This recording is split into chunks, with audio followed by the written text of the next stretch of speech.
Alright, so I just want to make a quick video lesson on volume and how key it is. I'm pretty sure I have a bunch already like that. Um, but this week I've really noticed a lot more with some of these plays. We're getting a bunch of movers. It's a good week so far. Uh, Today we had Mrin being the big gapper of the day over about 100%. Let's see here. So let's zoom this in. Actually, let's look at the daily chart real quick. See where it's come from. It is a recent runner. Let's see here. Other key days would be this volume day around 10 and another one around 12. Besides that, next resistance is right around 27, all in the 20s, 20 to 27. It'll face some resistance. But today, so we get this beautiful gap up, holding up nicely. It's looking for a open price reclaim or a high pre-market high break, but that wasn't even offered because the volume was just awful. Even though yes, the number is gigantic, but momentum wise, it was all just kind of down.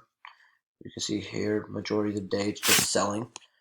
The only minute we got the highest minute of trading the whole day was the very first minute. Around 3 million traded in that 1 minute, and all it did was move 30 cents. It opened at 10.58 and it's at the high at 10.88. So with all that buying, that's all it could move. So from the get-go, I wasn't feeling too great about it. But didn't even try to put in a bottom here, just absolute fade. Held below VWAP and just faded the whole day. We'll see what this offer is later, tomorrow, the day after that, but right now, volume just isn't there, or it is there, but it's just selling, so that's not how it's going to go up. So Mrin, I want to compare it to Hlbz, which happened yesterday, and I talked about that, comparing it to Zivo, which I'm going to do in a second again. In this case, this one failed to break down, and then we get the volume, which caused this quick little perk, but then after that, it was just dead. Let's see here. Yeah, after that, looks like majority, or about majority is selling. Uh, so you got a lot of downward pressure. So you just got to think of it like a tug of war. Um, so yeah, that's that. There's Zivo. There you go, this one. No. Here we go. This one held up beautifully, but volume couldn't continue. Volume couldn't continue to keep coming in, and it just faded. So that caused this fading. And these three plays, they're up a lot already on the day, so they're gonna need a lot of volume to push them higher. Uh, because it's already up a lot, so you don't want it to be a light volume, fluffy continuation because they really could drop any moment. Um, Especially when, well, in this case, they had some good news. But yeah, when they get up a lot, this could happen easily. So you're gonna need a lot of volume like this to keep pushing it higher, just to show the power behind the excuse me, the power behind the ticker on the day. So in this case, wasn't enough power, and shorts ended up winning, sellers ended up winning. Mrin, here we go. Right from the get-go, it just failure. And at that point, you get a lot of volume up in this area. That's all resistance compared to down here. So whenever it gets back up here, it's going to face some resistance up in this area because of all this volume. So not great. And then here we have ATER, which isn't similar to them at all.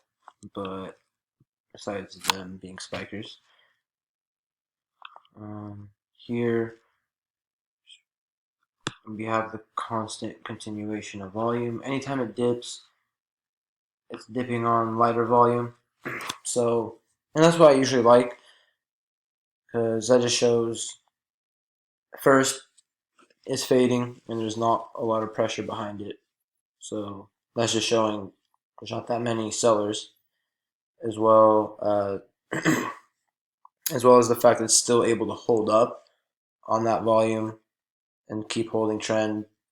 That's another signal that there's some strength to keep coming. And then the volume comes back, and that just leads to this spike. And, and yeah, so we get this solid after hours play, and probably has some more to come. But I don't know if I'm just explaining it like in a good way. But yeah, volume is really the key behind any play really, I think, and price action as well is very key. So between those two, I don't know which one is. I guess number one, I always think volume is king. So that's why I got this video lesson here about these few spikers and how they're moving. We take a look at Aemd, how this one moved. When it was moving, you get this insane volume and continuation. And once it gets, the price action gets very vertical and the volume gets high. That's showing the last gasp. So good area to sell.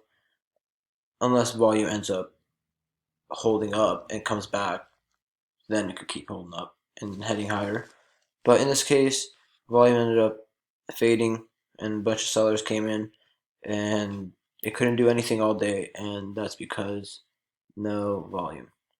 So there's just a few examples of how you're going to need volume to keep coming in to get a good spike and continuation. So yeah, I'm going to keep doing these just because volume is very important. And here we got these few examples. But yeah, so I'll probably end up changing it up and get one on price action or something else. But I'll add this to the many videos on volume.